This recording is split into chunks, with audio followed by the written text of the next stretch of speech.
Okay, this is a sharing. Okay, this is an actual person.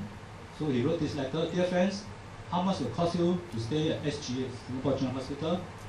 Class B2. Okay, suddenly something happened to him, 80 days. It's not first class, not even B1, but B2. Okay, the fence bill come out to 222,000. Okay, to show you that this is an actual case. Never mind if you cannot read, just trust me, it's 222,000. My cancer bill is very more than quite a lot. I can't remember the actual figure, don't look at it. Okay? And that's after lessing government grant of 52,000 and income shield of 13,000. And deducted almost every single cent in his Medisave. He has to sell his Mercedes-Benz. At least he has a Mercedes-Benz to sell. Okay, how many lives got a Mercedes-Benz to sell? Right? So to pay the balance 139,000. And luckily that happened earlier. Okay, in 2007, 2008, we still have very high subsidy. Okay, and the subsidy has actually gone down. Okay, from 1st of January this year, the subsidy reduced to 50% for Class B2 and 65% for Class C. Okay, now we have means test, this test, that test. Okay, I cannot look at what are the criteria already. Okay, of course, for permanent resident, even lesser, and for non-Singapore citizen, there's none, and we read in the papers today, right? Okay, and according to the Ministry of Health website, Singapore hospital beds to population ratio is 1 to 370. Okay, sometimes I send people to hospital and meet my friend. Getting a bed is not easy. Okay, and always B2 is almost full all the time. Okay, you say I don't want first class, I don't want B1, go B2, but you will not get B2. Okay, and Class C, you have a night party, I'm talking about night party. Okay, a lot of visitors, but not your visitors.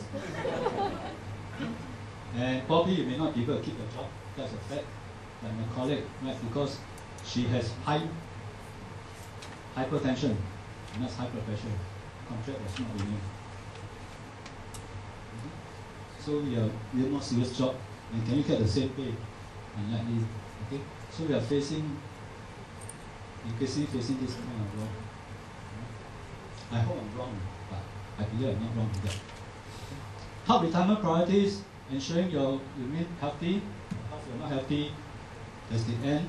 Spending more time with family, and so on and so forth. So I think for those who are not aware of this, it's food for thought. For those who are aware of it, confirm your finding. Okay, and then do something about it. Okay, CPF life is just one aspect of it. I'm not against insurance, by the way. In fact, I'm an insurance person. Okay, I worked many years in the insurance industry. Okay, I said before I joined NTU, I was running insurance companies. In fact, Mr. Tan Kim Yen here was almost have been my first employer. He may not have remember. I actually went for an interview with him. That was back in 1978. Actually, he offered me a job, but it took quite a while before I got the job offer. I already started at another company. Okay. And yes, retired from NTUC. Okay, this from a small company to a biggest company. Okay. I'm sure now he worked as hard as in the past, but I think he enjoyed himself more, a lot more freedom to do what he wanted to do. By the way, I did not ask him for permission to share about all these things, but he not say I shouldn't say. Right? Because when you work for people, a lot of things you cannot do. Am I right? Like even when I was in NTU, you keep receiving emails, so cannot say this, cannot say that.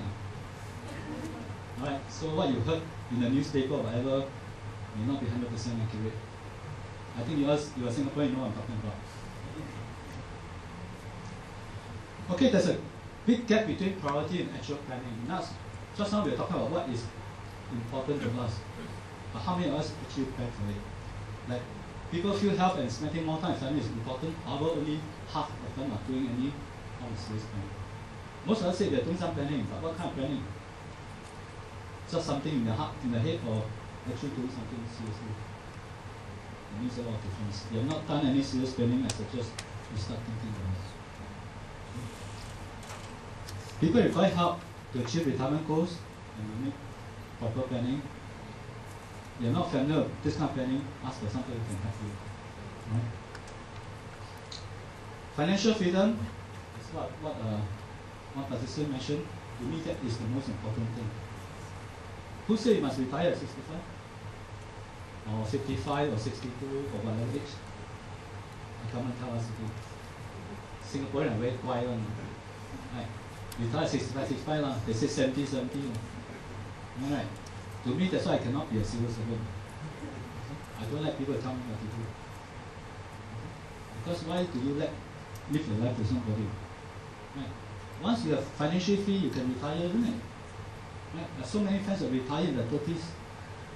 They're still working, enjoying life. Why wait until 65? Right.